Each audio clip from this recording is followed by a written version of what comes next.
தகுதியும் இல்லை. மாறாமலே உடனிருந்தி விலகாமலே நடத்தி வந்தி. மாறாமலே உடனிருந்தி விலகாமலே நடத்தி வந்தி. ஆச்சரியமானவரே என் வாழ்வு அதிசயமானவரே.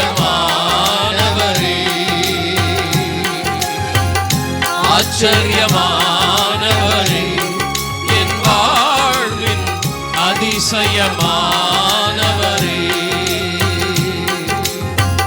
எதிர்பார்க்கும் முடிவுகளை என் வாழ்வில் அளிப்பவரே. எதிர்பார்க்கும் முடிவுகளை என் வாழ்வில் அளிப்பவரே. வழியறியா அலைந்த என்னை கண்டீரே கண்களினார்.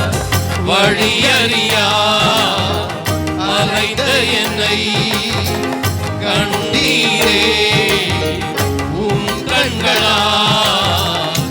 ஆச்சரியமானவரே என் வாழ்வில் அதிசயமானவரே. ஆச்சரியமானவரே என் வாழ்வில் அதிசயமானவரே. சறுக்களிலும் கண்ணீரிலும் விழுந்திட்ட என் நிலையை. சறுக்களிலும் கண்ணீரிலும் விழுந்திட்ட என் நிலையை. துன்பங்களை கண்ட நாட்களுக்கு சரியாக என்னை மகிழச் செய்தி. துன்பங்களை கண்ட நாட்களுக்கு சரியாக என்னை மகிழச் செய்தி. ஆச்சரியமானவரே என் வாழ்வில் அதிசயமானவரே. நன்றி ஆண்டவரே.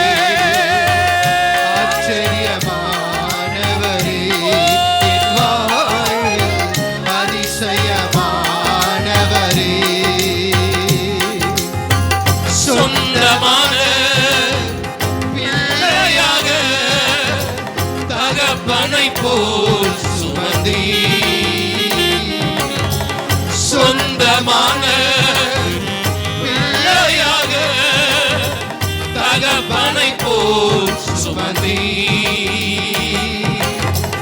இமை பொழுதும் என்னை விலகினாலும் இரக்கங்களால் என்னை சேர்த்து கொள்ளி. இமை பொழுதும் என்னை விலகினாலும் இரக்கங்களால் என்னை சேர்த்து கொள்ளி. கரங்களை உயர்த்தி. ஆச்சரியமானவரே என் வாழ்வில் அதிசயமானவரே.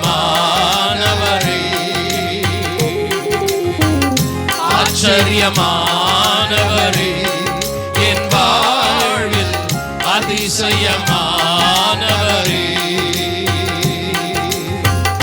என் வாழ்விலே நீர் பாராட்டின தயவுக்கெல்லாம் நான் பாத்திரன் அல்ல.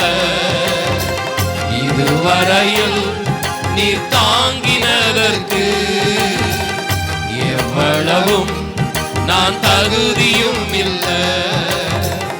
மாறாமலே உடனிருந்தி விலகாமலே நடத்தி வந்தி. மாறாமலே உடனிருந்தி விலகாமலே நடத்தி வந்தி. ஆச்சரியமானவரே என் வாழ்வில் அதிசயமானவரே. சொல்லுங்க உள்ளத்தின் ஆழத்திலிருந்து. ஆச்சரியமானவரே, என் வாழ்வில் அதிசயமானவரே, ஆச்சரியமானவரே, என் வாழ்வில் அதிசயமானவரே, ஆச்சரியமானவரே, என் வாழ்வில் அதிசயமானவரே.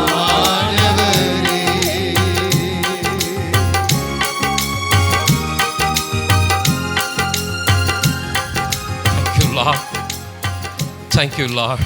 பிதாவாகிய தேவனாலும் கர்த்தராகிய இயேசு கிறிஸ்துவினாலும் கிருபையும் சமாதானமும் உண்டாயிருப்பதாக. ஆமென். பிரியமானவர்களே, இன்றைக்கு தந்தையர் தினம். உலகம் முழுவதும் தந்தையர்களை கனப்படுத்தும்படியாக, அவர்களுக்கு மரியாதை செலுத்தும்படியாக, அவர்களுக்காக நடத்தப்படுகிற கொண்டாடப்படுகிற ஒரு நாள் தந்தையர் தினம். ஆண்டவராகிய இயேசு கிறிஸ்துவின் நாமத்தினாலே நம்முடைய திருச்சபையில் இருக்கிற அனைத்து தந்தையர்களுக்கும் தந்தையர் தின வாழ்த்துக்களை தெரிவித்துக் கொள்கிறேன்.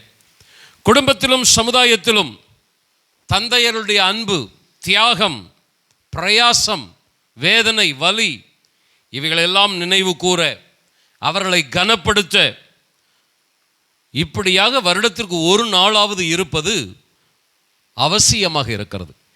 ஏனென்றால் தந்தையர்களுடைய முக்கியத்துவத்தை சில நேரம் சொல்லித்தான் தெரிந்து கொள்ள வேண்டியதான நிலை இருக்கிறது. இயந்திரத்தனமான வாழ்க்கையிலே அப்படியே நாம் கடந்து போகிறோம். ஆனால் தந்தையருடைய பங்கு என்பது மிகவும் சிறப்பானது. ஒரு குடும்பத்தில் நல்ல தந்தையாக இருப்பது சாதாரண விஷயம் அல்ல, அது சவாலான விஷயம்.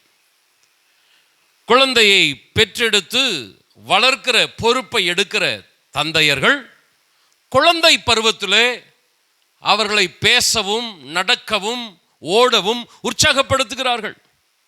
இப்படி சொல்லு, அப்படி பேசு, நட, அதற்கடுத்து சைக்கிள் ஓடுறது, பல காரியங்கள் அவர்களை என்ன பண்ணுறாங்க, ட்ரெயின் பண்ணுறாங்க, அவர்களை உருவாக்குகிறார்கள்.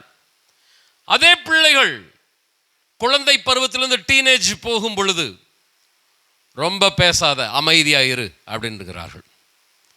சைக்கிள் எடுத்துட்டு எதுக்கு வெளியே போகிற, ஊரை சுத்தாத, வீட்டுக்குள்ளே உக்காந்துட்டு என்று சொல்லுகிறார். அங்கும் இங்கும் அலையாத, அமைதியாயிரு. பெண் பிள்ளைகளாக இருந்தால் இன்னும் கஷ்டம். ஆரம்பத்தில் பிரைஸ் லார்ட் சொல்லு, அங்கிளுக்கு வரவங்களுக்கு எல்லாருக்குமே குட் மார்னிங் சொல்லு, எல்லாத்துக்குமே ட்ரெயின் கொடுக்குறோம். அதே பெண் பிள்ளை வயதுக்கு வந்த உடனே யாராவது வீட்டுக்கு வந்தால் ரூமுக்குள் போ, ரூமுக்குள் அடைத்து வைத்து விடுகிறோம். சின்ன குழந்தைகளாக இருக்கும்போது என்கரேஜ் பண்ணுகிற தந்தையர்கள் ஒரு குறிப்பிட்ட வயது வந்த உடனே அவர்களை கொஞ்சம் அமர்த்துகிறார்கள். பிள்ளைகளுக்கு ஒரு குழப்பம். ஆரம்பத்தில் என்னுடைய அம்மா அப்பா எவ்வளவு உற்சாகமாக இருந்தார்கள். அப்பா ஒரு ஹீரோ குழந்தைக்கு. ஆனால் அதே குழந்தை இப்படி உட்காராத, போகாத, சைக்கிள் எடுத்துட்டு வெளியே போகாத, வீட்டுக்குள்ளே வரு, அமைதியாயிரு, ஏன் அவங்ககிட்ட கண்டபடி பேசிட்டு இருக்கிற, இப்படி ஏதாவது கேட்கும்போது வில்லனை போல மாறுகிறார்கள். ஆரம்பத்தில் குழந்தைகளுக்கு ஹீரோவாக இருந்த தகப்பன் சில கட்டுப்பாடுகளை உருவாக்கும் போது அடுத்த கட்ட நெக்ஸ்ட் லெவலில் கொண்டு போகும் பொழுது வில்லனாக தெரிகிறார்கள். அதே பிள்ளைகள் பிற்காலத்தில் தந்தையர்களுடைய மதிப்பை, மரியாதை எப்பொழுது அறிந்து கொள்ளுகிறார்கள் தெரியுமா? அவர்கள் படித்து வேலைக்கு போகும் பொழுது, வேலையிலே பல சிரமங்களை, கஷ்டங்களை சந்திக்கும் பொழுது, என் அப்பா எவ்வளவு கஷ்டப்பட்டு வேலை செய்து என்னை படிக்க வைத்தார். திருமணமாகிறது, குடும்பத்தை நடத்தும் போது, பொருளாதார செலவுகளை கணக்கிடும் போது, அதே போல பிள்ளைகளை பெற்றெடுத்து வளர்க்கும் போது, அப்பொழுதுதான் வேலையிலே, வாழ்க்கையிலே சந்திக்கிற சிரமங்களை பார்க்கிற பிள்ளைகள் மறுபடியும் தங்களுடைய தகப்பனை ஒரு ஹீரோவாக பார்க்க ஆரம்பிக்கிறார்கள். குழந்தை பருவத்திலே தகப்பனை ஹீரோவாக பார்த்த பிள்ளைகள் நடுவிலே வில்லனாக பல காலம் பார்க்கிறார்கள். தகப்பனுடைய வழியிலே பிள்ளைகள் நடந்து செல்லும் போதுதான் மறுபடியுமாய் அந்த தகப்பனின், தந்தையரின் அருமை தெரிய ஆரம்பிக்கிறது. சகோதரனே, சகோதரியே, மிரியம் வெப்ஸ்டர் டிக்ஷனரி, சொல் அகராதி, வார்த்தைகளை விளங்கிக் கொள்வதற்காக எழுதப்பட்டிருக்கிற டிக்ஷனரி. அதுல ஒரு வார்த்தை களைத்து போன அப்படின்ற ஒரு வார்த்தைக்கு விளக்கம் கொடுக்குறாங்க. அந்த விளக்கத்துக்கு உதாரணமா யாரை காட்டுகிறார்கள்னா ஒரு தகப்பனை காட்டுகிறார்கள். களைத்து, டயர்ட், இளைத்து களைத்து போன நிலைக்கு ஒரு தகப்பனை அடையாளம் காட்டுகிறார்கள். அந்த அளவுக்கு தகப்பன்மார்கள் குடும்பத்தை நடத்துவதில், பிள்ளைகளை வளர்த்து ஆளாக்குவதில் களைத்து போகிறார்கள், இளைத்து போகிறார்கள். அன்பானவர்களே, எவ்வளவு களைத்தாலும் எவ்வளவு இளைத்தாலும் தொடர்ந்து கடமையாற்றுகிறவர்கள் தான் தந்தையர்கள். எத்தனை சிரமங்கள் வந்தாலும், அங்கீகாரம் கிடைத்தாலும் அங்கீகாரம் கிடைக்காவிட்டாலும், அன்பு செலுத்தினாலும் அன்பற்ற நிலையிலே கடந்து போனாலும், தொடர்ந்து குடும்பத்தை நடத்துவதிலே, பிள்ளைகளுக்குரிய காரியங்களில் கடமைகளில் செயல்படுவதிலே தந்தையர்கள் இயந்திரம் போல செயல்பட்டு கொண்டே இருக்கிறார்கள். இன்றைக்கு டிவி நிகழ்ச்சிகள், சீரியல்கள் இவைகளெல்லாம் கவனித்து பார்ப்பீர்கள்னா தந்தையர்களை கோமாளிகளாக அல்லது ஒரு வில்லன்களாக சித்தரிப்பதினாலே தந்தையர்களுக்கு உரிய அங்கீகாரம், மதிப்பு நாளுக்கு நாள் குறைந்து கொண்டே இருக்கிறது. அன்பானவர்களே, நான் செய்திக்குள்ளாய் கடந்து போவதற்கு முன்பாக ஒன்றை சொல்லுகிறேன். தந்தையர் தினம். உங்களுடைய தந்தையர்களை நினைவு கூறுங்கள். தந்தையர்களுக்குரிய ஒரு மதிப்பை, அவர்களுக்குரிய அங்கீகாரத்தை கொடுப்பதற்கு நீங்கள் கடமையுள்ளவர்கள் என்பதை மறந்து போகாதிருங்கள். இன்றைக்கு நாம் வீட்டிலே சுகமாக இருக்கிறோம், நன்றாக தூங்குகிறோம் அல்லது நன்றாக வேலைக்கு போகிறோம், ஏதாகிலும் ஒன்று செய்கிறோம் என்றால் உங்கள் தகப்பன்மார்கள் இருக்கிறார்களோ அல்லது இந்த உலகத்தை விட்டு கடந்து போய்விட்டார்களோ மறந்து போகாதிருங்கள். அவர்களுடைய தியாகங்கள், அவருடைய வலிகள், அவருடைய பிரயாசங்கள், அவர்கள் உருவாக்கின காரியங்கள் இன்றைக்கு உங்களை ஆளாக்கி இருக்கிறது. உங்கள் தாய் தந்தையரை கனப்படுத்துவதற்கு நீங்கள் முந்திக் கொள்ள வேண்டும் என்று நான் அன்பாய் கேட்கிறேன். எபேசியர் 6ஆம் அதிகாரம் 2, 3 வசனங்களை நாம் வாசிக்க கேட்கலாம். உனக்கு நன்மை உண்டாயிருப்பதற்கும் பூமியிலே உன் வாழ்நாள் நீடித்திருப்பதற்கும் உன் தகப்பனையும் உன் தாயையும் கனம் பண்ணுவாயாக என்பதே வாக்குத்தத்தமுள்ள முதலாம் கற்பனையாயிருக்கிறது. பெற்றோரை கனப்படுத்த வேண்டும் என்பது தேவனது கட்டளை, நமது விருப்பம் அல்ல. எனக்கு விருப்பம் இருந்தா அம்மா அப்பாவை நான் மதிப்பேன், கிடையாது. உனக்கு நன்மை உண்டாயிருக்க, பூமியிலே உன் வாழ்நாட்கள் நீடித்திருக்க, உன் தகப்பனை உன் தாயை கனம் பண்ணுவாயாக. இது முதலாம் கற்பனையாக இருக்கிறது. முதலாம் கற்பனை என்பது பிரதானமான கற்பனை, முக்கியமான கற்பனை.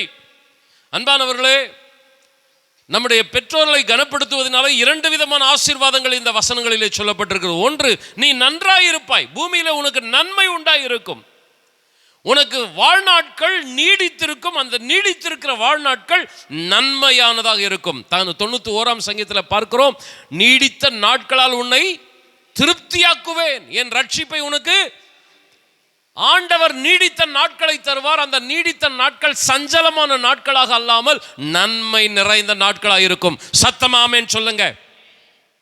உங்களுடைய பெற்றோருக்கு கூடிய கனத்தை கொடுங்க. உங்களுடைய தாய் தந்தையர்களுக்குரிய அங்கீகாரத்தை நீங்கள் செலுத்துங்கள். அன்பானவர்களே, கடந்த 2 வாரமாக நாம் பிலமன் மற்றும் ஒனேசிமு சப்ஜெக்டை நம்ம பார்த்தோம். பிலமன் வீட்டுக்குள்ள ஆண்டவர் நுழைகிறார். உறவுகளை எப்படி அவன் ஹேண்டில் பண்றான்னு பார்க்கிறார். ஒரு அடிமையை எப்படி ட்ரீட் பண்றான்னு பார்க்கிறார். அடிமைக்கு ஒரு சில வசனங்கள் தான் உண்டு. அடிமையை கொஞ்சம் நீ என்ன பண்ணு, ஒரு விடுதலை வருஷம் வரும்போது விட்டுடு, அவனை ரொம்ப என்ன பண்ணாத, வேதனைப்படுத்தாத, இப்படி சிம்பிளாக தான் இருக்கு. ஆனால் பெற்றோரை குறித்து நிறைய வசனங்கள் இருக்கிறது. பெற்றோரை கனப்படுத்தாவிட்டால் என்னென்ன சாபங்கள் இருக்கிறது என்கிற வசனங்களை ஆண்டவர் எழுதி வைத்திருக்கிறார். வீட்டுக்குள் ஆண்டவர் நுழைகிறார். ஆமென். நம்முடைய பெற்றோருக்கு கொடுக்க வேண்டிய அந்த அங்கீகாரத்தை, மதிப்பை, கனத்தை கொடுக்கிறோமா என்பதை கர்த்தர் எடை போட்டு பார்க்கிறார். இந்த தந்தையர் தின நாளிலே ஆண்டவர் நம்முடைய குடும்பத்திலே, நம்முடைய சபையிலே இருக்கிற தந்தையர்களை நாம் கனப்படுத்தும் விதமாக அவர்களை நாம் உற்சாகப்படுத்துவோம், அவர்களிடத்தில் அன்பு செலுத்துவோம். கர்த்தர் ஆசீர்வதிப்பாராக. இந்த நாளிலும் யாரை குறித்து பேசலாம் என்று யோசித்து கொண்டே இருந்த பொழுது, இதற்கு முன்பதாக யாரை குறித்தெல்லாம் பேசியிருக்கிறேன் என்பதையும் சிந்தித்து பார்த்து, இதுவரைக்கும் பேசாத ஒரு தந்தையர் தின செய்தியை கொடுக்கலாம் என்று நான் சிந்தித்த போது, முதல் தகப்பன், உலகத்திலேயே முதல் தகப்பன் ஆதாம். அந்த ஆதாமை குறித்து பேசலாம் என்கிற ஒரு சிந்தனை எனக்குள் உண்டானது. ஆதாம் என்றாலேயே நாம் என்ன நினைத்து கொண்டிருக்கிறோம்? ஆதாம் பாவம் செய்தவன், உலகத்தை சாபத்தில் தள்ளினவன், இப்படி நெகட்டிவ் தாட்ஸ் தான் நம்ம மனதில் வைத்துக் கொண்டிருக்கிறோம். ஆனால் ஆதாமை குறித்த முக்கியமான 3 குறிப்புகளை நான் உங்கள் மத்தியில் வைக்கிறேன். கர்த்தர் நம்மோடு கூட இடைபடுவாராக. முதலாவதான குறிப்பு, ஆதாம் பாதுகாக்கிறவன். ஆதியாகமம் 2ஆம் அதிகாரம் 15ஆம் வசனத்தை வாசியுங்கள். தேவனாகிய கர்த்தர் மனுஷனை ஏதேன் தோட்டத்தில் அழைத்து கொண்டு வந்து அதை பண்படுத்தவும் காக்கவும் வைத்தார். தேவன் முதலாக ஆதாமுக்கு கொடுத்த வேலை என்ன? தோட்டத்திலே கொண்டு வந்து அவனை நிறுத்தி இந்த தோட்டத்தை பண்படுத்து பாதுகாத்துக்கொள். இந்த பண்படுத்து பாதுகாத்துக்கொள் என்கிற இந்த வார்த்தையை முதலாவதாக பாதுகாத்துக்கொள் என்கிற குறிப்பை நான் கொண்டு வருகிறேன். இரண்டாவதாக பண்படுத்து என்கிற குறிப்பை கொண்டு வருகிறேன். பாதுகாப்பு என்றால் என்ன அப்படின்னா, கண்காணிப்பது, எச்சரிக்கையாய் கண்ணும் கருத்துமாய் நோக்கமாய் இருப்பது, ஜாக்கிரதையாக இருப்பது, விழிப்பாக இருப்பது, இதுதான் பாதுகாத்துக்கொள். ஆங்கில வேதாகமத்தில் வாட்ச் என்கிற ஒரு வார்த்தை பயன்படுத்தப்பட்டிருக்கு. அதில் தான் வாட்ச்மேன், காவலாளி என்கிற வார்த்தை வந்தது. அருமையானவர்களே, ஒரு காவல்காரனாய் இரு, இந்த தோட்டத்தை நீ பாதுகாத்துக்கொள். அருமையானவர்களே, இன்றைக்கும் ஒவ்வொரு தந்தையருக்கும் ஆண்டவர் இப்படிப்பட்ட பணியை கொடுத்திருக்கிறார். நீ உன் வீட்டை பாதுகாக்க வேண்டும். நீ உன்னுடைய குடும்பத்திலே ஒரு பாதுகாவலனாக எந்த தீங்கும் எந்த ஒரு சத்துருவின் காரியங்களும் உள்ளே நுழையாதபடி விழிப்பாயிரு, கவனமாயிரு, எச்சரிக்கையாயிரு. இதுதான் ஆண்டவர் கொடுக்கிற ஒரு முதல் வேலை. கவனிக்க கேட்கிறேன். ஆண்டவருக்கு மகிமை உண்டாகட்டும். இராணுவம் தேசத்தை பாதுகாக்கிறது. இராணுவம் மாத்திரம் இல்லாவிட்டால் என்ன நடக்கும்? எதிரி நாடுகள், பக்கத்தில் இருக்கிற நாடுகள் தந்திரமாய் உள்ளே நுழையும், நம்முடைய எல்லைகளை அபகரிக்கும், நம்முடைய தேசத்தில் உள்ள மக்களை கொன்று போட்டு அல்லது அடிமைகளை வைத்துக்கொண்டு நமக்குரியதை அவர்கள் சுதந்திரிக்க ஆரம்பித்து விடுவார்கள். நம்ம கஷ்டப்படுவோம், அவர்கள் சந்தோஷமாக இருப்பார்கள். போலீஸ், காவல்துறை, அவர்கள் மாநிலங்களை, பட்டணங்களை, ஊர் மக்களை பாதுகாக்கிறது. போலீஸ் இல்லாவிட்டால் என்ன நடக்கும்? வன்முறையாளர்கள் பெருகி விடுவார்கள், கொலைகள், குற்றங்கள் பெருகிவிடும், மனிதன் நிம்மதியாக வாழ முடியாது. நம்முடைய ஊரோ மாநிலமோ பட்டணமோ மனிதர்கள் வாழ தகுதியற்ற இடமாக மாறிவிடும். கூகுளில் மனிதன் வாழ தகுதியான இடம் எது அப்படின்னு தேடி பார்த்தீங்கன்னா அதில் இந்தியா எங்கேயோ தூரமாக இருக்குது. சில நாடுகளெல்லாம் நல்ல இடங்கள் இருக்குது. அங்கெல்லாம் பெண்கள் சுதந்திரமாக நடமாடலாம். அங்கெல்லாம் கொலை குற்றங்கள் இல்லை, எந்த அச்சுறுத்தல்கள் இல்லை, வன்முறைகள் இல்லை. அங்கே மனிதர்கள் வாழ தகுதியான நாடு அப்படின்னு சொல்லப்பட்டிருக்கிறது. அப்போ இராணுவம், காவல்துறை இவைகளெல்லாம் இருப்பதால், செயல்படுவதால் தேசம் பாதுகாப்பாக இருக்கிறது. ஒவ்வொரு நாளும் நாம் சுகமாய் படுத்து உறங்கி எழுந்து காலையிலே நம்முடைய கடமைகளை ஆற்றுகிறோம் என்றால் தேசத்தின் எல்லைகளில் இராணுவம், நம்முடைய மாநிலங்களில் ஊர்களில் போலீஸ்களுடைய பாதுகாப்பு, இதெல்லாம் இருக்கிறதுனால கொஞ்சம் நம்ம சுகமாக இருக்கிறோம். ஆண்டவர் இதை அப்படியே ஒரு தகப்பனுக்கு கொடுக்கிறார். நீ ஒரு காவலாளனாக இருக்க வேண்டும். எதிரி வீட்டுக்குள்ள நுழைஞ்சிட்டான்னா அவன் நம்முடைய எல்லையை பிடுங்கிடுவான், சமாதானத்தை பிடுங்கிடுவான், சந்தோஷத்தை பிடுங்கிடுவான், எல்லாத்தையும் பிடுங்கிடுவான், நம்மளை அடிமையாகிடுவான், நம்மளை ஒண்ணுமில்லாம ஆகிடுவான். அந்த எதிரி நாடு உள்ள நுழையக்கூடாது. ஒரு இராணுவம் எப்படி விழிப்பா ட்ரெயின்டு பர்சன்ஸ் எப்படி பாதுகாக்குதோ அப்படி தந்தையர்களாகிய நீங்கள் குடும்பத்தை பாதுகாக்க வேண்டும்.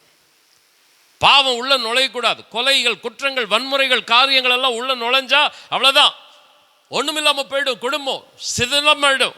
அப்ப பாவம் உள்ள நுழையாதபடி அந்த பாவத்தை கட்டுப்படுத்துகிற ஒரு காவல்துறையை போல ஒரு காவலாளியாக தகப்பன்மார்கள் இருக்க வேண்டும். ஒரு பழமொழி ஒன்று சொல்வார்கள், ஆந்தை நுழைந்த வீடு. ஆந்தை நுழைஞ்ச வீடு என்ன பண்ணாதான்? உருப்படாது அப்படின்னு சொல்லுவாங்க. அது ஏன் அப்படி சொல்றாங்க? ஆந்தை நுழைஞ்ச வீடு ஏன் உருப்படாது அப்படின்னு கொஞ்சம் சர்ச் பண்ணி பார்த்தேன். அதில் ஒரு டிபேட்டே வந்துச்சு. உருப்படாதுன்னு ஒரு குரூப் சொல்லுது, இல்லை உருப்படுன்னு ஒரு குரூப் சொல்லுது. அது உருப்படாதோ உருப்படுமோ அந்த ஆந்தையை விட்டுடலாம். ஆனால் பிசாசு உள்ள என்ன பண்ணக்கூடாது? நுழையக்கூடாது. ஆண்டவர் சொல்றார், பிசாசுக்கு இடங்கொடாதிருங்கள். ஒரு காவலாளினுடைய பணி என்ன? ஆபத்தான தீங்குண்டாக்குகிற காரியங்கள் வீட்டுக்குள்ளாக நுழையாதபடி காக்க வேண்டும். ஒரு காவலாளி அசம்பந்தமாக கண்ணுறங்கி கொண்டு உதாசனமாக இருப்பான் என்றால் பாதிப்பு உண்டாகும். தந்தையருடைய கடமை ஒரு காவலாளியை போல கவனமாக இருக்கணும். பிசாசு உள்ள நுழைஞ்சான், அவ்வளோதான், முடிஞ்சு போச்சு. ஆந்தைக்கு பெரிய ஒரு ஆள் இருக்கிறார். ஆந்தை சித்தப்பான்னா ஆந்தைக்கு பெரியப்பா ஒருத்தருக்கிறார். அவன் பேர் என்னன்னா கோட்டான்.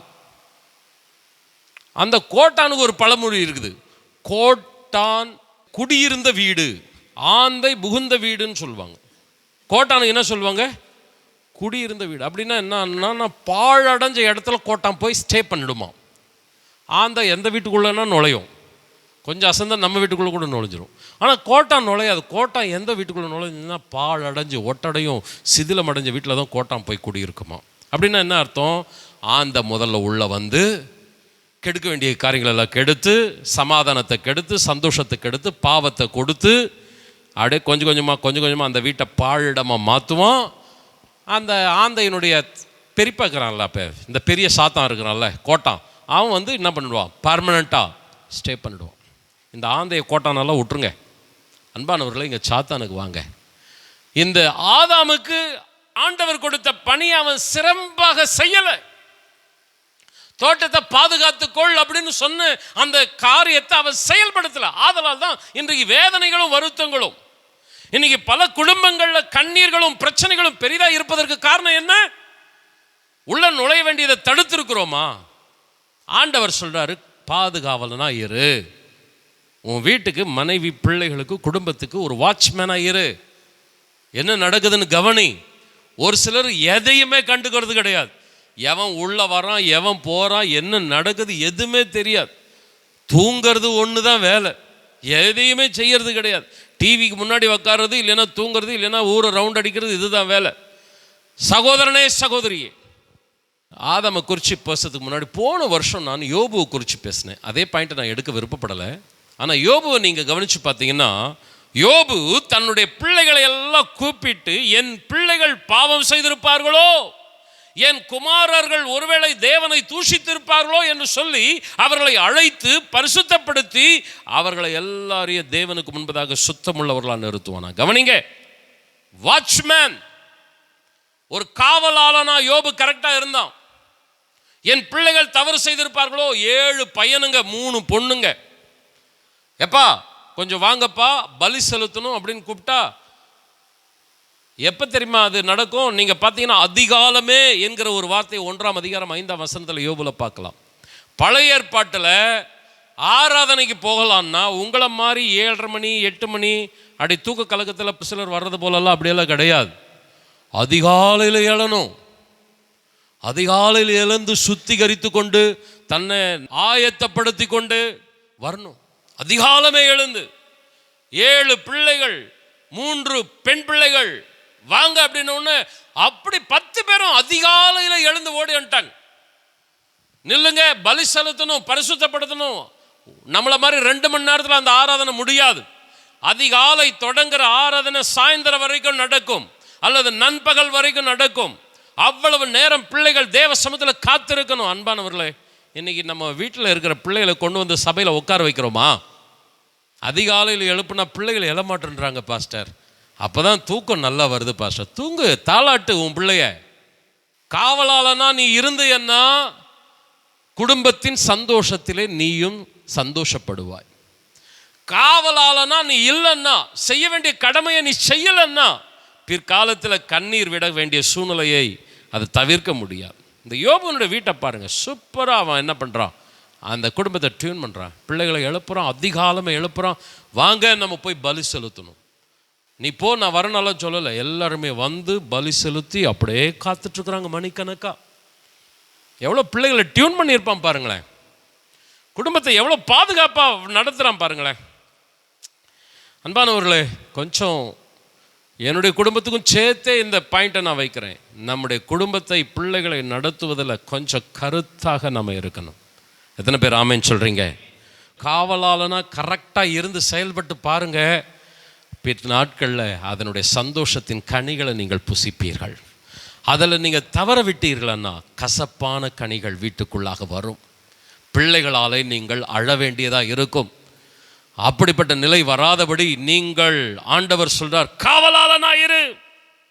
ஏதேன் தோட்டத்தில் 2 சத்தம் தொனிக்கிறது. ஒன்று, நீ தோட்டத்தில் உள்ள சகல கனிகளை புசிக்கவே புசிக்கலாம், ஆனால் இந்த மரத்தின் கனியை மாத்திரம் என்ன செய்யாதே? தேவனது சத்தம் தொனிக்கிறது.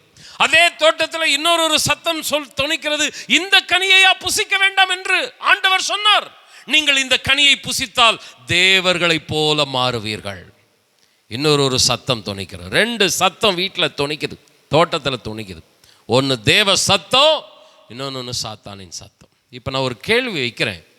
நம்ம வாயை திறந்து கணவன் மனைவி பேசினால், பெற்றோர் பிள்ளைகள் பேசினால், நமது சத்தம் தேவ சத்தம் போல இருக்கிறதா அல்லது சாத்தானின் சத்தம் போல இருக்கிறதா? சமாதானத்தை உண்டாக்குகிற வார்த்தைகளை நாம் பேசுகிறோமா, கலகத்தை உண்டாக்குகிற காரியங்களை நாம் கற்றுக் கொடுக்கிறோமா? கணவன் மனைவியோ பெற்றோர் பிள்ளைகளோ கவனிக்க கேட்கிறேன். தோட்டத்தை காவல் காத்துக்கொள் அப்படின்னு ஆண்டவர் சொன்னார். அங்க என்ன சத்தம் தொனிக்குது? என்னப்பா சத்தம் அங்க கேட்குது? தேவ சத்தத்துக்கு விரோதமா ஒரு சத்தம் தொனிக்குதுன்னு ஓடி வந்திருக்கணும். ஆதாம் கண்டுக்கல.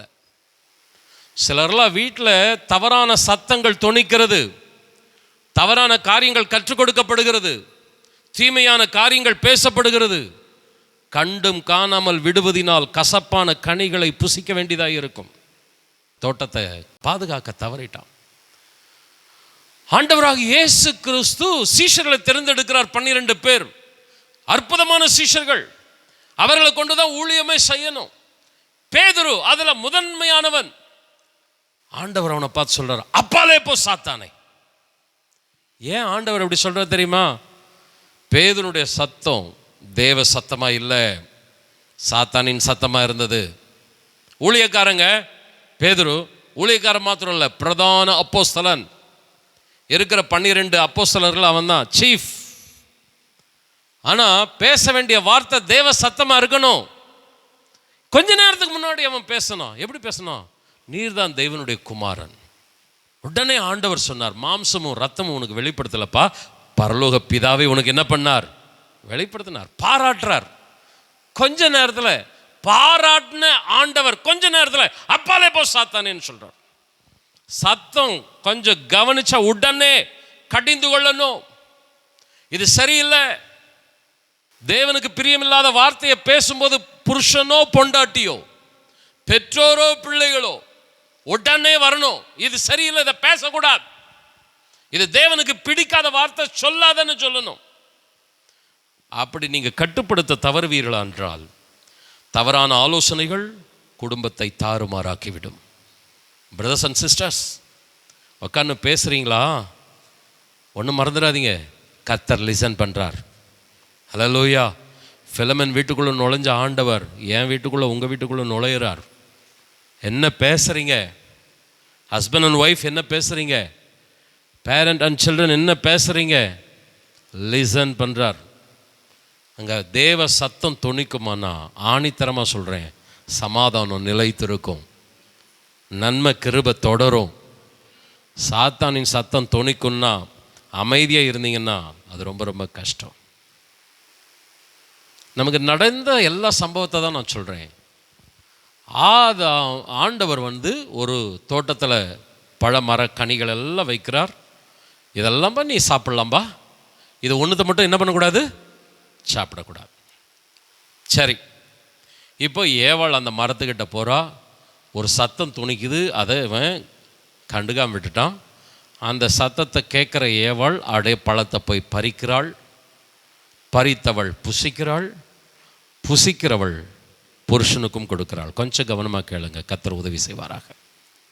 சத்தத்தை கேட்கும் போது சும்மா இருந்தவன் பழத்தை பறிக்கும் போதும் புசிக்கும் போதும் கொடுக்கும் போதும் வாயை திறக்கல. ஆதாமே எங்க இருக்கிற, அத்தான் எங்க இருக்கிற, மாமா எங்க இருக்கிற அப்படின்னு ஏவாள் புருஷனை தேடி அந்தந்த மரத்துக்கிட்ட போயிட்டு இல்லை. நீங்க அந்த வசனம் 3:6 படிச்சு பாருங்க. அதை கண்டு பறித்து புசித்து கொடுத்தாள். பார்த்தா, பறித்தாள், புசித்தாள், கொடுத்தாள். அடே கண்டினியூட்டி கவனிங்க. பக்கத்தில் தான் இருக்கிறான் ஆதாம். எதையுமே கண்டிக்கவே இல்லைங்க. மனைவியை கண்டிக்கவே இல்லை. எப்ப நீ செய்யறது தப்புன்னு கண்டிக்கவே இல்லை. அதே யோபனுடைய வீட்டை பாருங்க, மனைவியை உடனே கண்டிக்கிறான். பைத்தியக்காரி மாதிரி பேசாத, தேவனிடத்தில் இந்த நன்மையை பெற்ற நாம் தீமையை, தேவனை தூஷிக்காத, தேவனை முறுமுறுக்காத, தேவனை துதி. ஆமென் சொல்லுங்க. ஆனா ஆதாம் கண்டிக்கவே இல்லைங்க மனைவியோ புருஷனோ பெற்றோரோ பிள்ளையோ தப்பு செய்யும்போது நீங்க அப்படியே கண்டுக்காம இருக்கிறீங்களா? கண்டிக்கிறதே கிடையாதா? உங்க வீட்டை திருத்துவது தந்தையருடைய கடமை அல்லவா?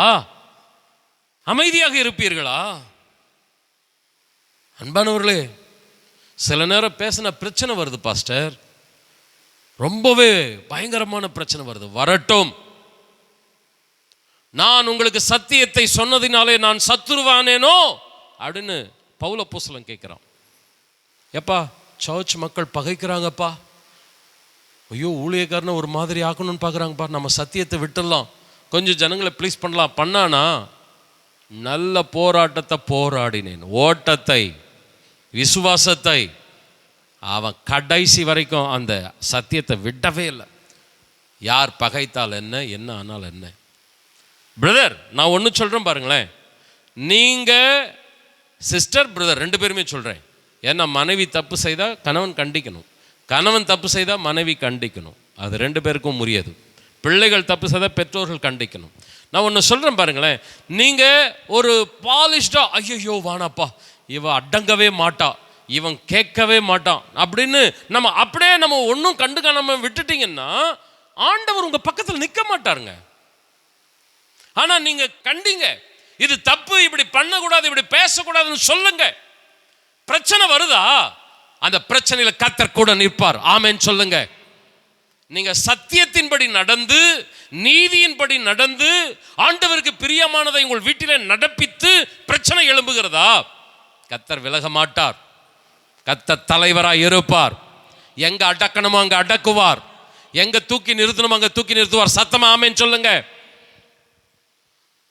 ஆனால் நான் ரெண்டாவது குறிப்பு பார்த்து முன்னாடி ஒன்றத்தை சொல்லிட்டு போயிடுறேன். கல்யாணத்துக்கு முன்னாடி சும்மா கெத்தா மீசையை முறுக்கின்னு நின்ன தந்தையர்கள் ஆண்கள் கல்யாணத்துக்கு அப்புறமா பெட்டி பாம்பு அடங்கிட்டாங்க. எதிர்த்து ஒரு வார்த்தை கேட்கறது கிடையாது. ஒரே ஒரு வசனத்தை சொல்லிட்டு நான் ரெண்டாவது குறிப்புக்கு நான் போகிறேன். ஏசாயாவின் புஸ்தகம் 56ஆம் அதிகாரம் 10ஆம் வசனம். அவனுடைய காவற்காரர் எல்லாரும் ஒன்றுமறியாத குருடர், அவர்கள் எல்லாரும் குலைக்க மாட்டாத ஊமையான நாய்கள், தூக்க மயக்கமாய் புலம்புகிறவர்கள், படுத்து கொள்ளுகிறவர்கள், நித்திரை பிரியர். எவ்வளோ ஆண்டவர் சொல்றார் பாத்தீங்களா? காவல்காரர்களை நான் காவல் காக்கணும், கண்டிக்கணும், கவனிக்கணும். பிள்ளைகள் என்ன பண்றாங்கன்னு கவனிக்கணும். பெண் பிள்ளையோ ஆண் பிள்ளையோ எங்க போது, யாரோடு பழகுறான், என்ன செய்யறாங்க கவனிக்கணும். ஆனால் அவனுடைய காவற்காரர் எல்லாரும் ஒன்றும் அறியாத குருடர், எதையுமே கண்டுக்க மாட்டாங்க. அவர்கள் எல்லாரும் குலைக்க மாட்டாத ஊமையான நாய்கள், கண்டிக்கவே மாட்டாங்க, திட்டவே மாட்டாங்க. வாயை மூடி ஒருத்தன் மிச்சர் போட்டுன்னு எப்போ பார்த்தாலும் சாப்பிட்டே இருப்பானா, அந்த மாதிரி வாய்க்குள்ள மிச்சரை போட்டுன்னு இருக்க வேண்டியது தான். எதையுமே கண்டிக்கிறது கிடையாது. தூக்க மயக்கமாய் புலம்புகிறவர்கள், படுத்துக் கொள்கிறவர்கள், நித்திரை பிரியர். ஐயோ இது நான் சொல்லலைங்க, பைபிள் என்ன திட்டுது பாருங்க. இந்த வசனம் பலிபீடத்துக்கும் பொருந்தும். குறைக்க மாட்டாத ஊமையான நாய்கள். ஐயோ காணிக்க பெட்டி நிரம்பணும்னா அதுக்கு தகுந்த மாதிரி பிரசங்கம் பண்ணணும். எந்த தப்பையும் கண்டிக்க கூடாது, அப்பதான் கூட்டம் வரும், அப்பதான் காணிக்க கொடுப்பாங்க. ஆனால் கர்த்தர் பார்ப்பார், நீ கொலைக்காத ஒரு நாய் அப்படின்னு என்னை பார்த்து சொல்வார். நாய்க்கு பிரச்சனை உண்டுங்க. கொலைச்சா தெருவில் போகிறவன் அடிப்பான், கொலைக்கலைன்னா எஜமானம் அடிப்பான். அன்பானவர்களே, எஜமானனுக்கு நம்ம உண்மையாக இருக்கணும். எத்தனை பேர் ஆமேன்னு சொல்கிறீங்க? ஆண்டவருக்கு ஸ்தோத்திரம். இந்த காலவெளியில் நான் அன்பாய் கேட்கிறேன். முதல் காரியத்தில் ஒன்றுத்தில் ஆதாம் தவறிட்டான். ஆனால் முதல் சறுக்கல் அவனை கொஞ்சம் சரிப்படுத்திடுச்சு. ஒரு தோல்வி அவனை படுதோல்விக்குள் கொண்டு போகவில்லை, அவனை வெற்றியுள்ளவனாய் மாற்றியது. வெற்றி பெற்ற சரித்திர நாயகர்களை நீங்கள் பார்ப்பீர்களானால் அவர்களெல்லாம் தோல்வியிலே தான் ஆரம்பித்திருக்கிறார்கள். தோல்வி சரித்திரம் தான் மாபெரும் வெற்றி படிக்கட்டுகளாய் மாறி இருக்கிறது. ஆதாமை குறித்து நான் அடுத்த 2 குறிப்புகளை எடுக்கும்போது அவன் வெற்றியுள்ளவனாய் இருந்தான் என்பதை குறித்து நான் சொல்லுகிறேன். அன்பானவர்களை, தடுமாற்றம் ஒரு விதத்தில் இருக்கிறது என்றால் கலங்காதிருங்கள். குடும்பத்தில் இப்படி நடந்து விட்டது, வாழ்க்கையில் இப்படி நான் தவறு செய்து விட்டேன், அப்படியே இருந்து விடாதீர்கள். நம்முடைய தேவன் மன்னிக்கிற தேவன். எத்தனை பேர் ஆமென் சொல்றீங்க? நமக்கு துணையாய் நிற்கிற தேவன், தூக்கி எடுக்கிற தேவன், உயர்த்துகிற தேவன். சத்தம் ஆமென் சொல்ல கேட்கிறேன்.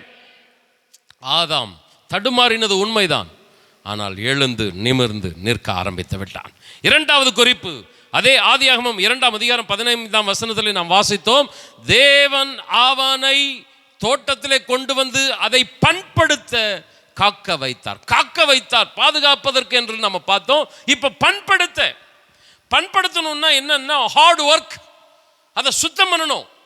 நான் ஏற்கனவே ஏப்ரல் மாதம் கடைசி வாரம் பொருளாதார வளர்ச்சி என்கிற தலைப்பில் கடின உழைப்பை குறித்து நான் பேசியிருக்கிறேன். ஹார்ட் ஒர்க் பண்ணணும் அப்படின்றத குறித்து பேசியிருக்கிறேன்.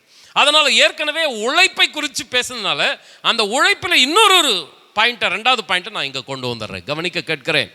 ஒருவேளை இந்த பொருளாதார வளர்ச்சி என்கிற செய்தியை நான் கேட்கல பாஸ்டர்னா தயவு செய்து அந்த பாயிண்டை கேளுங்க. நம்முடைய இன்கம் சோர்ஸ் அதிகமாகிறதுக்குரிய ஒரு செய்தியை நான் கொடுத்திருக்கிறேன். ஆண்டவர் தாமே ஆசீர்வதிப்பாராக. கவனிங்க, ஆண்டவர் இரண்டாவது ஆதாமுக்கு கொடுத்த ஒரு பணி என்னன்னா உழைப்பு தந்தையர்களுக்கே உரிய சிறப்பு. வேலை கடினமானதாக இருந்தாலும் சரி, மேல் அதிகாரி டார்ச்சர் பண்றவனா இருந்தாலும் சரி, சலிப்பில்லாமல் வேலைக்கு போகிற, உழைத்து கொண்டே இருக்கிற ஒரு அடையாளம் தந்தையர்கள். கர்த்தருக்கு மகிமை உண்டாகட்டும். ரிட்டையர்மெண்ட் ஆகிவிட்டது. ரிட்டையர்மெண்ட் ஆனாலும் வீட்டில் இருக்கிறதுக்கு பிடிக்கல. வேலையில் இருக்கும்போது இருக்கிற சம்பளம் வேற, ரிட்டையர்மெண்ட் ஆன முன்னாடி போய் செய்கிற சம்பளம் கம்மி. பரவாயில்ல, நான் வீட்டில் சும்மா இருக்கிறதுக்கு பதில் குறைவான சம்பளத்தை கொடுத்தாலும் நான் வேலைக்கு போகிறேன். உலகம் ஒரு சட்டம் சொல்லுது, இதுக்கு மேலே உன்னுடைய சரீரம் வேலைக்கு உதவாது, நீ வீட்டில் ரெஸ்ட் எடு. ஆனாலும் தந்தையினுடைய மனம் எப்படிப்பட்டதாக இருக்கிறது? நான் வீட்டில் இருக்கிறது காட்டிலும் ஏதாவது ஒரு வேலைக்கு போனால் இன்னும் ஏதாவது ஒரு காசு கிடைக்குமே. உழைப்பின் அடையாளம் ஒரு மெஷின் தந்தையர்கள். கர்த்தருக்கு ஸ்தோத்திரம். ஒரு அற்புதமான கதாபாத்திரம் தந்தையர்களின் கதாபாத்திரம்.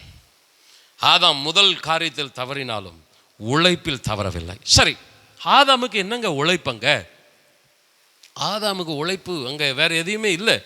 தோட்டத்தை பண்படுத்தினா அவனுக்கு தான் எல்லாமே ஃபுட்டு ரெடியாக இருக்குதே. ஒரு தோட்டம்னா மரம் செடிகளெல்லாம் நிறைய இருக்குதுன்னா அதனுடைய இலைகள் உதிரும். அந்த இலைகளை அவன் சுத்தப்படுத்தணும்.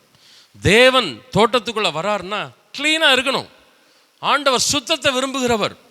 அப்போது அந்த தோட்டத்தை சுத்தம் பண்ணுறான். பண்படுத்துது என்றால் என்னன்னா அந்த இலைகளை எல்லாம் நீக்கி அந்த தோட்டத்தை ரெடி பண்ணுறான். ரெண்டாவது முக்கியமான ஒரு காரியத்தை பண்ணுறான். ஏதேன் தோட்டத்தில் ஏராளமான மிருகங்கள் இருக்கிறது. எல்லாத்துக்கும் அந்த தோட்டம்தான் என்ன பண்ணுறது, இருப்பிடம், வசிப்பிடம். அதனால் சில அசூசிகள் மிருகங்கள் போகும். மனிதர்களுடைய அசூசிகளோ மிருகங்களுடைய அசூசிகளோ அதெல்லாம் அவன் க்ளீன் பண்ணணும், சுத்தப்படுத்தணும். அவன் தோட்டத்தை பண்படுத்தினான், தோட்டத்தை சுத்திகரித்தான். தோட்டத்தில் சும்மா இல்லாமல் அவனுக்கு ஆகாரம் முதற்கொண்டு எல்லா வசதிகளும் இருந்தாலும் அவன் அந்த தோட்டத்தை சுத்தமாய் வைத்திருந்தான். கிளீன் சிட்டி அப்படின்னு சொல்லுவாங்க. அந்த ஏதேன் தோட்டம் சுத்தம். அதனால தான் ஆண்டவர் தினமும் ஆதாமை சந்திக்க தோட்டத்துக்கு வந்தாராம். தேவன் எந்த இடத்துக்கு வருவார் தெரியுங்களா? சுத்தமாக இருந்தால் தான் வருவார். ஒரு உதாரணத்துக்கு ஒரு வசனத்தை வைக்கிறேன். உபாகமம் 23ஆம் அதிகாரம் 12, 13, 14 வாசிங்க. நீ வெளிக்கு போயிருக்கத்தக்க இடம் பாளையத்துக்கு புறம்பே இருக்க வேண்டும். உன் ஆயுதங்களோடே ஒரு சிறு கோலும் உன்னிடத்தில் இருக்க கடவுதே. நீ மலஜலாதிக்கு போகும்போது அதனால் மண்ணை தோண்டி மலஜலாதிக்கிருந்து உன்னிலிருந்து கழிந்து போனதை மூடி போட கடவாய். உன் தேவனாகிய கர்த்தர் உன்னை ரட்சிக்கவும் உன் சத்துருக்களை உனக்கு ஒப்பு கொடுக்கவும் உன் பாளையத்துக்குள்ளே உலாவிக் கொண்டிருக்கிறார். ஆகையால் அவர் உன்னிடத்தில் அசுசியான காரியத்தை கண்டு உன்னை விட்டு போகாத படிக்கு உன் பாளையம் சுத்தமாயிருக்க கடவுதே. இஸ்ரவேல் ஜனங்கள் வனாந்திரத்தில் பிரயாணம் பண்ணி கொண்டிருக்கிறார்கள். அவங்களுக்கு எங்க தங்கறதுக்கு இடம் இருக்குது, எங்க இயற்கை உபாதைகளை போகணும். சாப்பாடு சும்மா சூப்பர் சாப்பாடு சாப்பிட்டா போகணும்ல, வெளியே உள்ளவே தேக்கி வச்சுருந்தா அது ஒரு டேஞ்சர். ஸோ அதை கழிக்கணும், இயற்கை உபாதைகளை கழிக்கணும். ஆனால் ஆண்டவர் சொல்கிறார் பாருங்க, நான் உன்கிட்ட வரணும்னா, கேட்குறீங்களா? ஆமேன்னு சொல்லுங்க. உன் வீட்டுக்குள்ளே வரணும்னா, உன் தெருவில் வரணும்னா, உன் பாளையத்துக்குள்ளே வரணும்னா, உன் பாளையம் எப்படி இருக்கணும்? சுத்தம். நீ இயற்கை உபாதையை கழிக்கிறதுக்கு கொஞ்சம் தூரமாக போகும்போது கையில் ஒரு குச்சியை தூக்கின்னு போ. எவ்வளோ அவசரமாக வந்தாலும் முதல்ல நீ செய்ய வேண்டிய வேலை என்ன? குழியை தோண்டு. கொஞ்சம் சொல்கிறது கஷ்டமாக தான் இருக்குது, ஆனால் நேச்சர். ஆண்டவர் இதை கற்றுக் கொடுக்குறாரு பாருங்க இஸ்ரவேல் ஜனங்களுக்கு. கொஞ்சம் குச்சியை தூக்கின்னு போ, குழிய தோண்டு, அதுக்கடுத்து அசூசியானதை களி, அதுக்கடுத்து மூடி போடு. ஏன் தெரியுமா? 12ஆம் வசனத்தில் சொல்றாரு, உன் தேவனாகிய கர்த்தராகிய நான் உன்னை ரட்சிக்க, உன் சத்துருக்களை வீழ்த்த, உன் பாளையத்துக்குள்ள என்ன பண்ணிட்டு இருக்கிறேன்? அசூசி இருந்துச்சு, நான் வரமாட்டேன். ஆமேன் சொல்லுங்க, கொஞ்சம் சத்தமாக ஆமேன் சொல்லுங்க. இந்த ஆண்டவர் ஏதேனுக்குள்ளே டெய்லி வந்தார்னா தோட்டம் எந்த அளவுக்கு சுத்தமாக இருந்திருக்கும் பாருங்க. அந்த வீட்டில், அந்த தோட்டத்தில் ஆதாம் ஏவல் 2 பேர் இருக்கிறாங்க. மிருகங்கள், ஏராளமான மிருகங்கள் இருக்கிறது. சுத்தம் பண்ணுற வேலை டியூட்டி. பிரதர், நான் இங்கே உழைப்புன்னு வைக்கிற பாயிண்டில் நான் என்ன தெரிஞ்சுங்களா சேர்க்குறேன்? சுத்தத்தை சேர்க்குறேன். உன் கை சுத்தமாக இருக்கணும். ஹார்ட் ஒர்க்கு முக்கியம்தான், கடின உழைப்பு முக்கியம்தான். அந்த உழைப்பு சுத்தமான கையாக இருக்கணும். உன்னுடைய உழைப்பில் ஏமாற்று இருக்கக்கூடாது, கள்ளத்தராசு இருக்கக்கூடாது. பைபிளில் ஏராளமான வசனங்கள் இருக்கிறது. கள்ளத்தராசு கர்த்தருக்கு அருவருப்பானது. சுத்தமான கைகள் உள்ளவன் மேன்மேலும் பலத்து போவான். தன் வேலையில் ஜாக்கிரதையாக இருக்கிறவனை பார்த்தீங்கன்னா அவன் நீசருக்கு முன்னாடி நிற்க மாட்டான். எங்கே நிற்பான்? ராஜாக்களுக்கு முன்னாடி நிற்பான். கர்த்தருக்கு பயப்படுறவன் செய்கிற வேலையை கர்த்தர் ஆசீர்வதிப்பார். அவனுடைய கையின் பிரயாசத்தை வேற ஒருத்தன் சாப்பிட மாட்டான், அவனே புசிப்பான். ஆமென் சொல்லுங்க. அவனுக்கு பாக்கியமும் நன்மையும். பிரதர், உழைப்பு ஆசீர்வாதமாக இருக்கணும்னா ஆண்டவர் சொல்றாரு, க்ளீன், சுத்தமாக இரு. உன் கை சுத்தமாக இல்லைன்னா, உன் வாழ்க்கை சுத்தமாக இல்லைன்னா அந்த சம்பாத்தியம் ஆசீர்வாதமாக இருக்காது. நீ பிரயாசப்படுவே, வேற ஒருத்தன் புசிப்பான். வாழ்க்கையில் நம்ம ஆண்டவர் ஆதாம் செய்த தவறு செய்யக்கூடாது. ஆதாம் ஃபஸ்ட்டு ஒரு முறை தப்பு பண்ணிட்டான், அதுக்கடுத்து அவன் எழுந்து நின்றுட்டான். நீ இன்னும் எழவே இல்லையா? என்னன்னா சம்பாதிக்கலாங்க, ஆனால் ஒன்றுமே கிடைக்காது. கடைசி வீடு நீட்டாக இருக்கணும். ஒரு சில வீட்டுக்குள்ளே நுழைஞ்சா அந்த ஸ்மெல்லே ரொம்ப பிரச்சனையாக இருக்கும். ஆண்டவர் எப்படி வீட்டுக்குள்ளே வருவான்னு கொஞ்சம் யோசிச்சு பாருங்க. வீடை சுத்தமாக வைத்திருக்கணும். கிறிஸ்தவர்களுக்கெல்லாம் வீடே கொடுக்கூடாதுப்பா அப்படின்னு சொல்ல ஆரம்பிச்சிட்டாங்க. முன்னெல்லாம் அந்த நிலை இல்லை. இப்போ கிறிஸ்தவர்களா கொடுக்காதீங்க வீடு. அவங்க எப்படி வீடை எப்படி வச்சுருப்பாங்க? அன்பானவர்களே, ஆண்டவர் நம்ம வீட்டுக்குள்ளே வரணும். ஆமேன் சொல்லுங்க. நம்ம சபைக்குள்ளே, தோட்டத்துக்குள்ளே வரணும். கர்த்தருக்கு ஸ்தோத்திரம். ஆமேன் சொல்லுங்களேன். ஏற்கனவே ஆதாம் சுத்தமாக உழைக்கிறவனாக தோட்டத்தை அருமையாய் வைத்து கொண்டிருந்தான். ஆனால் பாவத்திற்கு பின்பதாக, ஆதியாகமம் 3:17, பின்பு அவர் ஆதாமை நோக்கி, நீ உன் மனைவியின் வார்த்தைக்கு செவி கொடுத்து புசிக்க வேண்டாம் என்று நான் உனக்கு விலக்கின விருட்சத்தின் கனியை புசித்தபடியினாலே பூமி உன்னிமித்தம் சபிக்கப்பட்டிருக்கும். நீ உயிரோடு இருக்கும் நாளெல்லாம் வருத்தத்தோடு அதன் பலனை புசிப்பாய். ஏற்கனவே ஆதாம் ஹார்ட் ஒர்க்கர் தான், கிளீனாக வச்சுருந்தான். ஆனால் பாவத்தில் விழுந்ததுனால அவன் இதுக்கு முன்னாடி சொகுசா உழைத்து சாப்பிட்டு கொண்டிருந்தவன் இப்போ எப்படி உழைத்து சாப்பிடுகிறான்னா, வருத்தத்தோடு உழைத்து சாப்பிடுகிறான். வருத்தத்தின் பலனை புசிப்பாய். அவன் கடினமா உழைத்தாலும் சம்பளம் நிறைவா இல்லை, சம்பளம் வந்தாலும் குடும்பத்தினுடைய தேவைகள் நிறைவா சந்திக்கப்படலை. ஏதோ இருக்கிறத சாப்பிடலான்னாலும் வாழ்க்கையில் திருப்தி இல்லை. இதுதான் நிலை. அன்பானவர்களே, நான் அந்த 2 கேட்டகரியிலையும் சொல்கிறேன், கவனிங்க. Before and after. ஆதாம் கடின உழைப்பாளியாக இருந்தான். வாழ்க்கையில் எல்லா சூழ்நிலையிலும் நம்ம வாழ்கிறதுக்கு ரெடியாக இருக்கணும். சில நேரம்லாம் நம்ம கையில் பணம் இருக்கும், சில நேரம்லாம் ரொம்ப கஷ்டப்பட வேண்டியதாக இருக்கும். ஆனால் 2 நிலையிலையும் நம்ம வாழ்வதற்கு இந்த ஆதாமை நீங்கள் பார்க்கணும். அவன் கடினமான வேலை சூழ்நிலை வந்துட்டு பின்னாடி இதெல்லாம் நான் செய்ய மாட்டேன்னு போயில்லை, கடினமாய் உழைத்தான். ஆனால் தான் அதனுடைய பலனை புசித்தான். பிரயாசப்பட்டு பயிரிடுகிறவன் பலனில் முந்தி பங்கடையணும். முந்தி பங்கடைதல் என்னன்னா, அவனுக்கு அந்த ஃபர்ஸ்ட் ஃப்ரூட்டை கொடுங்க, இருக்கிறதுல பிரதானமானதை கொடுங்க. நான் உங்களுக்கு ஒன்று சொல்கிறேன், ஆண்டவருடைய நாமத்தினால உங்களுடைய உழைப்பு சுத்தமாக இருக்குமானால், உங்களுடைய சம்பாத்தியம் கர்த்தருக்கு பிரியமானதாக இருக்குமானால், ஆணித்தரமாய் சொல்லுகிறேன், அதனுடைய முதற் பங்கு என்பது என்ன? நிறைவானது, கொழுமையானது. அதை நீங்கள் புசிப்பீர்கள். ஒன்றுமில்லாததை, வீணானதை, நசல் கொண்டதை அல்ல, நீங்கள் தரமானதை கர்த்தர் உங்களுக்கு கொடுப்பார். ஆதலால் பிரியமானவர்களே, உழைப்பில் சுத்தம் இருக்கட்டும். உங்களுடைய கை கரைப்படாத கையாக இருக்கட்டும், ஏமாற்றாத கையாக இருக்கட்டும். அடுத்தவருடைய பணம், அடுத்தவருடைய சம்பாத்தியம் உங்கள் கைகளில் இருக்குமானால் அது சுத்தமான கை அல்ல. உங்களுடைய கைகளை கர்த்தர் ஆசீர்வதிப்பாராக. வேலை செய்கிறவன் கொஞ்சம் புசித்தாலும் அதிகமாய் புசித்தாலும் அவன் நித்திரை இன்பமாக இருக்கும். உங்களுடைய வீட்டில் இருக்கிற சம்பாத்தியம் இன்பமாக இருக்கட்டும். கர்த்தரின் ஆசீர்வாதமே ஐஸ்வர்யத்தை தரும். அதனோடு அவர் என்ன பண்ண மாட்டார்? வேதனையை கூட்ட மாட்டார். ஆண்டவருடைய ஆசீர்வாதம் கொஞ்சமாக இருந்தாலும் அது நிறைவாக இருக்கும். ஆமென். 5 அப்பம் 2 மீன் மாதிரி இருந்தாலும் மீதியும் உண்டாயிருக்கும். ஆமென் சொல்லுங்களேன். உங்களுடைய அப்பம், தண்ணீர், உங்களுடைய கைகளின் பிரயாசம், கர்த்தரின் ஆசீர்வாதம் தங்கி இருப்பதாக சத்தம் ஆமென் சொல்லுங்கள். ஆதாம் கடினமாய் உழைக்கிறவன். கடைசியாய் முடிக்கிறேன். ஆதாம் தேவனை ஆராதிக்கிறவன், வர்ஷிப்பர். தேவனை துதிக்கிற ஆராதிக்கிற ஒரு அர்ப்பணிப்புள்ளவன் ஆதாம். நீங்க ஆதியாகமம் 2ஆம் அதிகாரத்தில் பார்த்தீங்கன்னா தேவனோடு கூட நல்ல ஃபெலோஷிப்ல இருக்கிறான் ஆதாம். தினமும் தேவனோடு கூட அவன் உறவாடினான். பகலின் குளிர்ச்சியான வேளையிலே ஆதாமோடு கூட கர்த்தர் பேசினார் அப்படின்னு நல்லா இருக்குது. 3ஆம் அதிகாரத்தில் பாவத்தில் விழுந்தான். தேவனோடு இருக்கிற உறவு அறுபட்டது. 3ஆம் அதிகாரத்தின் கடைசி வசனம் சொல்லுகிறது, ஆதாம் ஏதேன் தோட்டத்திலிருந்து விரட்டப்பட்டான். இழப்புகள், ஏகப்பட்ட இழப்புகளை சந்திச்சான். அன்பானவர்களே, கொஞ்சம் கவனிங்க. நம்முடைய சபையை கூட எடுத்துங்க, உங்க சொந்தத்தில் உங்க வீட்டில் கூட எடுத்துக்கொள்ளுங்கள், அல்லது வெளியே இருக்கிற யாரையாவது கூட எடுத்துக்கொள்ளுங்கள். பொதுவாக யாராகிலும் தவறு செய்து பின்வாங்கி போவார்களானால் அவர்கள் மறுபடியும் சபைக்கு வருவது ரொம்ப ரொம்ப அரிதானது. நான் ரொம்ப ரொம்ப மோசமான நிலைக்கு போயிட்டேன், ஆனாலும் நான் இப்போ மனம் திரும்பி சபைக்குள்ள வந்திருக்கிறேன்னு சொல்லக்கூடிய சாட்சிகள் ரொம்ப ரொம்ப ரொம்ப ரொம்ப கம்மி. ஒன்று பின்வாங்கி போயிட்டாங்கன்னா அதோட அவங்கள பார்க்கவே முடியாது. வேதத்தில் நிறைய பேர் இருக்கிறாங்க, மறுபடியும் புதுப்பிக்காம தங்களை கர்த்தருக்குள்ள உயிர்ப்பித்துக் கொள்ளாம பாவத்திலேயே கெட்டு போனவங்க இருக்கிறாங்க. ஏசா கெட்டு போனோம், காயின் கெட்டு போனோம், யூதாஸ் காரியத்து கெட்டு போனோம், கேயாசி கெட்டு போனோம், சொல்லிட்டே போலாம். நிறைய பேர் மனம் திரும்பவே இல்லை. ஏதோ தப்பு பண்ணிட்டோம்பா, இதுக்கு மேல நான் தப்பு பண்ண மாட்டோம்பா. தன் பாவங்களை மறைக்கிறவன் வாழ்வடைய மாட்டான், அவைகளை அறிக்கை செய்து விட்டு விடுகிறவனோ வந்துடணும். ஆனா நீங்க நம்ம சர்ச்சா இருக்கட்டும், நம்ம ஃபேமிலியா இருக்கட்டும், பைபிளையும் கொஞ்சம் நீங்க கவனிச்சு பார்த்தீங்கன்னா நிறைய பேர் வரவே இல்லை. போனது போனதே. சாத்தான் விரிச்ச வலையில விழுந்தவங்க விழுந்தவர்களே.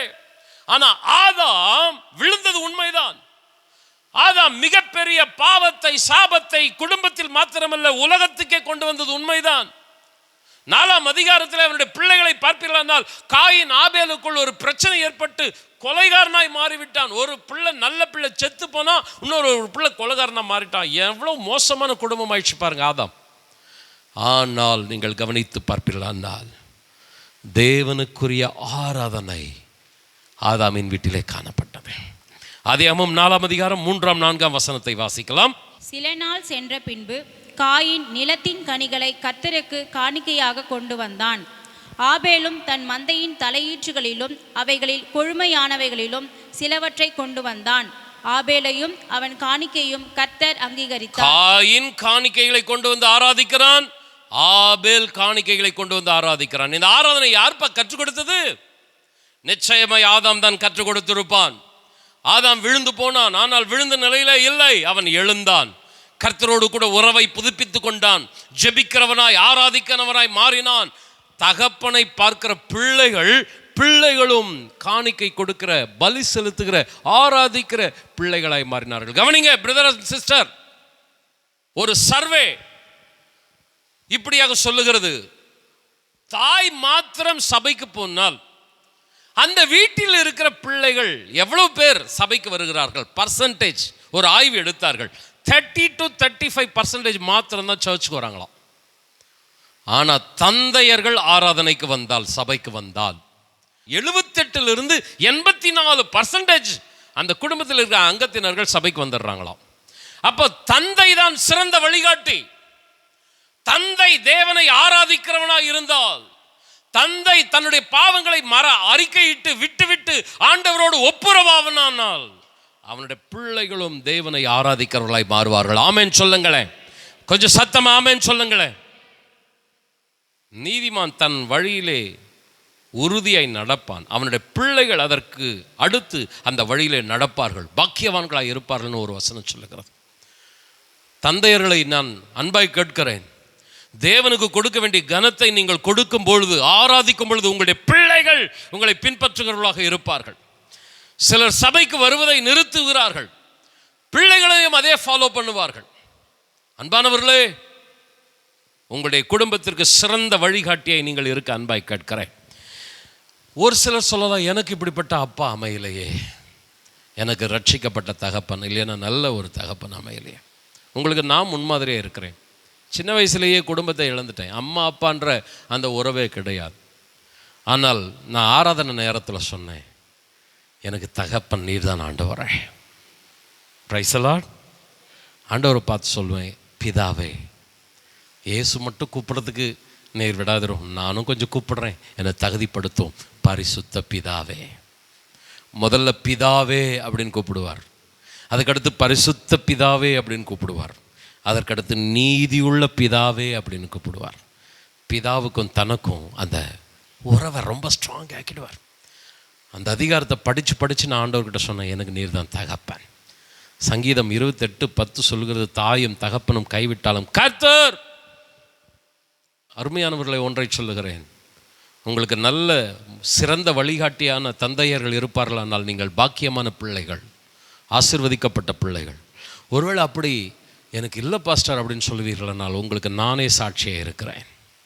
நான் பரம தந்தையை என்னுடைய தகப்பனாக என்னுடைய இள வயதில் ஏற்றுக்கொண்டு இன்றைக்கு வரைக்கும் எனக்கு எல்லா விதத்திற்கும் அவர் குறைவில்லாமல் நடத்தி கொண்டு இருக்கிறார். அவருக்கேற்றபடி நம்ம கொஞ்சம் பரிசுத்தமான பிள்ளைகளை அர்ப்பணிப்போமானால் நிச்சயமாய் கர்த்தர் நம்மை ஆசீர்வதிப்பார். கடைசி ஒரு வசனத்தை சொல்லி முடிக்கிறேன். ஆதியாகமம் 4:26. சேத்துக்கும் ஒரு குமாரன் பிறந்தான், அவனுக்கு ஏனோஸ் என்று பெயரிட்டான். அப்பொழுது மனுஷர் கர்த்தருடைய நாமத்தை தொழுது கொள்ள ஆரம்பித்தார்கள். 3ஆம் அதிகாரத்தின் கடைசி வசனம் சொல்லுகிறது, ஏதேனை விட்டு ஆதாம் துரத்தப்பட்டான். 4ஆம் அதிகாரம் கடைசி வசனம் சொல்லுகிறது, மனுஷர் கர்த்தரை ஆராதிக்க ஆரம்பித்தார்கள். ஆமென் சொல்ல கேட்கிறேன். ஆதாம் தன்னை தேவனுக்குள் உயிர்ப்பித்து கொண்டான், புதுப்பித்து கொண்டான், தேவனை ஆராதிக்கிறவனாய் மாறினான். சாத்தான் திட்டம் போட்டான், அவ்வளோதான், ஆதாம ஏவாளை வீழ்த்திட்டேன், இப்போ காயினை வீழ்த்திட்டேன், ஆபேல் காணாம போயிட்டா, இனி கடவுள் இந்த உலகத்தில் அவருக்கு இடமே கிடையாது, அவர் ஒரு எம்டி, அவர் தோத்துட்டார் அப்படின்னு நினைச்சான். ஆதாம் விடம் கொடுக்கல, தேவனுக்காக வைராக்கியமாக இருந்தான். ஆண்டவர் என்னை மன்னியும், ஒரு விசை என் குடும்பத்தை உடைய கரத்தில் கொடுக்கிறேன், என் குடும்பத்தை பயன்படுத்தும், என் வீட்டிற்குள் வாரும், தோட்டத்தை சுத்தம் பண்ணுகிறேன், வீட்டை சுத்தம் பண்ணுகிறேன், என் வீட்டிற்குள் வாரும். ஆமென் சொல்ல கேட்கிறேன். என் வீட்டிலே ஒரு ஆராதனை நடக்கட்டும், ஜெபம் ஆராதனை என்று குடும்பத்தை அவன் ரெடி பண்ண ஆரம்பித்தான். ஆண்டவர் அவனுடைய வீட்டிற்குள் வந்தார். ஹல்லேலூயா. ஆபேல் மரித்த உடனே மறுபடியும் பிரச்சனை உண்டானது, மறுபடியும் இருள் உண்டானது. எவ்வளவு பிரயாசப்பட்டாலும் மறுபடியும் பிரச்சனையா, சோர்ந்து போகவில்லை, மறுபடியும் ஜெபிக்க ஆரம்பித்தான். ஆபேலுக்கு பதிலாக ஆண்டவர் சேத்தை கொடுத்தார். சேத்துக்கு திருமணமானது, ஏனோஸ் என்கிற ஒரு குமாரன் பிறந்தான். ஏனோசுக்கு தாத்தாவாகிய ஆதாம், தகப்பனாகிய சேத், இருவரும் சேர்ந்து ஆண்டவரை கற்றுக் கொடுத்தார்கள். இப்பொழுது வசனம் சொல்லுகிறது, கர்த்தரை தொழுது கொள்ளுகிற கூட்டம் அந்த இடத்துல பெருக ஆரம்பித்தது. ஹல்லேலூயா, ஹல்லேலூயா.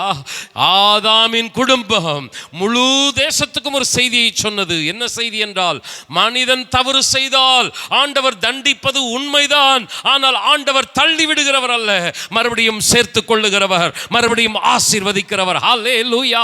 கண்களை மூடி எல்லாரும் முழங்கார் படியிட்டு, ஆண்டவரே இந்த காலவெளியிலே ஒரு ஆண்டவரே தந்தையர் தின இந்த சிறப்பு நாளிலே ஆதாமை குறித்து நாங்கள் பார்க்க கிருபை தந்தீர் ஆண்டவரே. முதலில் அவன் தவறு செய்தாலும் பிற்காலத்திலே அவன் எழுந்து நிமிர்ந்து நின்றான் என்று பார்க்கிறோமே.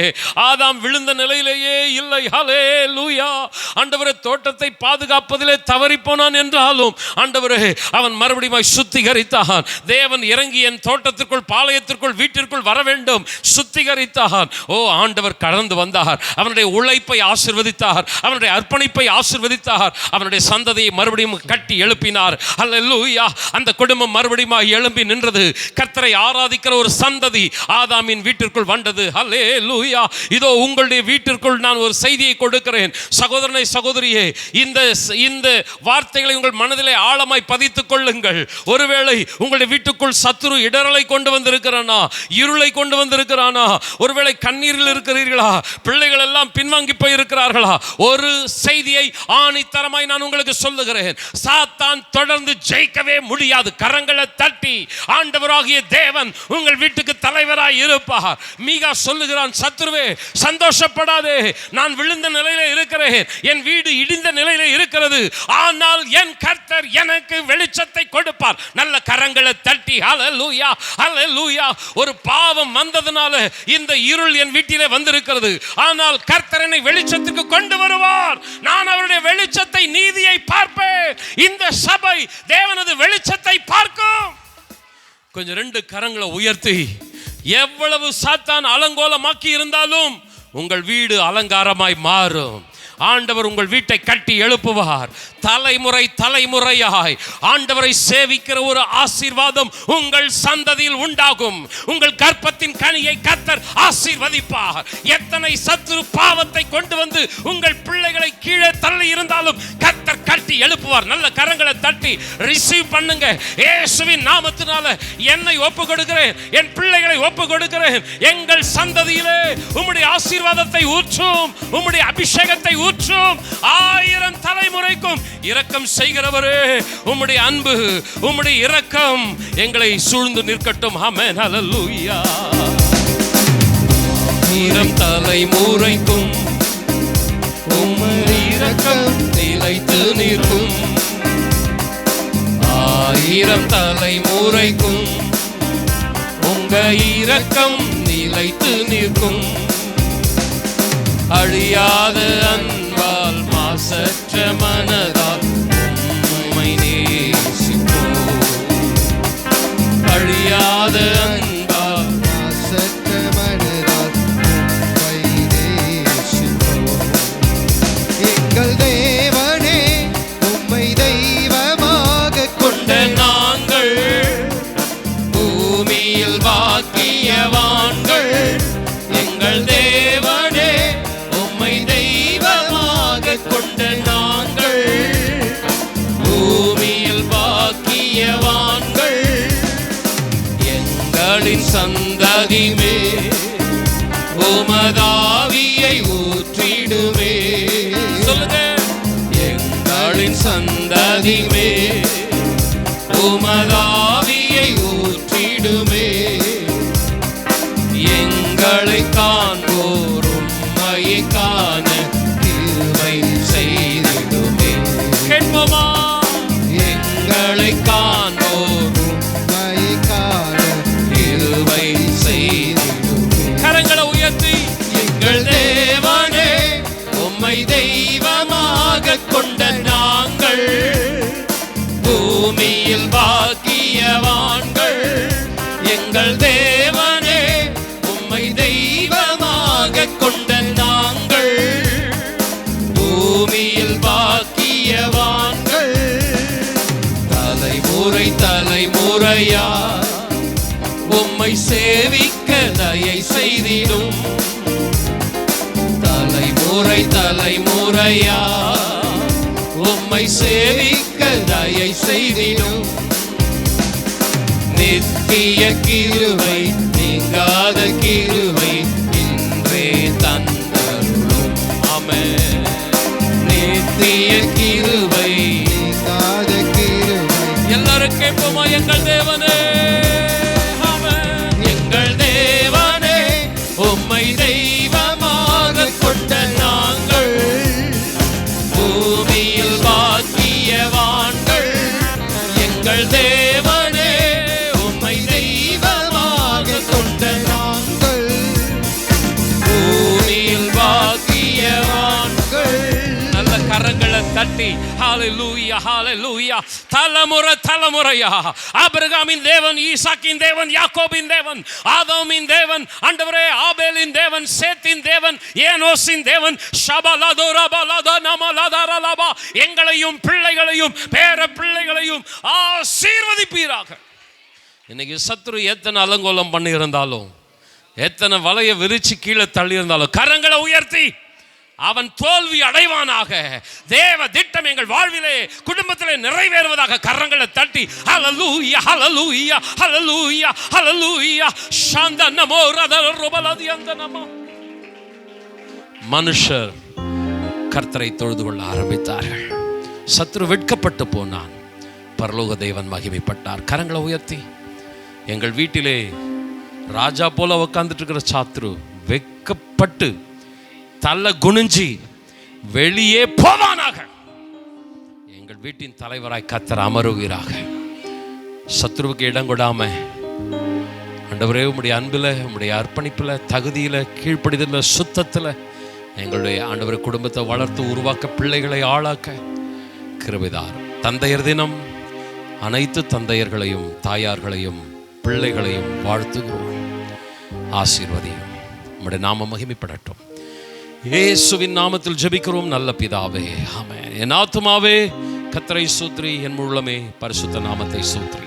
என் ஆத்துமாவே கர்த்தரை ஸ்தோத்திரி, கர்த்தர் செய்த சகல உபகாரங்களை மறவாதே, ஆமென். நம்முடைய கர்த்தராகிய இயேசு கிறிஸ்துவின் கிருபையும் பிதாவாகிய தேவனது அன்பும் பரிசுத்த ஆவியானவருடைய ஆசீர்வாதமான வழி நடத்துதலும் நம் அனைவரோடு கூட என்றென்றும் தங்கியிருப்பதாக, ஆமென்.